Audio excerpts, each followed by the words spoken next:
पाली के रोहट कस्बे में एक बड़ी दरिंदगी का समाचार सामने आया है, जिसमें 6 वर्षीय बच्ची के साथ में एक उसके पड़ोसी ने ही दरिंदगी की है।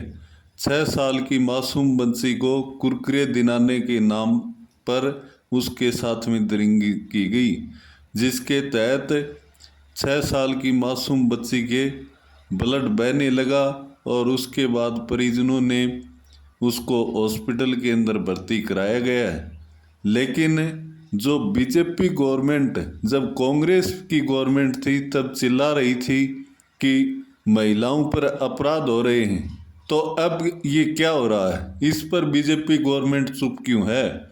यानी कोई भी सरकार हो, सरकार किसी के घर के सामने खड़ी नहीं हो सकती।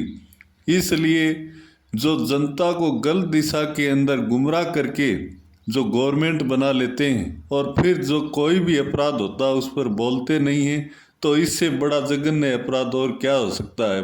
यानी सबको अपनी कुर्सी की चिंता है। जनता को, जो जनता के अंदर जो अपराध और भय का माहौल होता है, उसको कोई मिटाने के लिए तैयार नहीं है। इसलिए सिर्फ अपनी कुर्सी के लिए ये बोलते रहते हैं और जब कुर्सी मिल जाती है तो सब शांत हो जाते हैं और तब संत महात्मा बन करके चुपचाप अपना घर भरते रहते हैं। इनको न बेरोजगारों से मतलब है, न महिलाओं से मतलब है, न बच्चियों से मतलब है।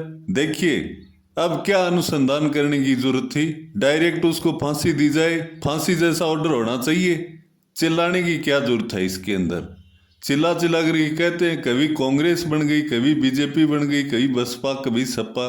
इससे क्या मतलब निकलने वाला है? सरकार चाहे कोई भी हो, दरिंदे को तुरंत फांसी का ऑर्डर होना चाहिए और खुले में फांसी दी जानी चाहिए, ताकि अपराध की दुनिया से बचा जा सके और किसी की भी हिम्मत नहीं होगी यदि उसको फांसी दी जाए।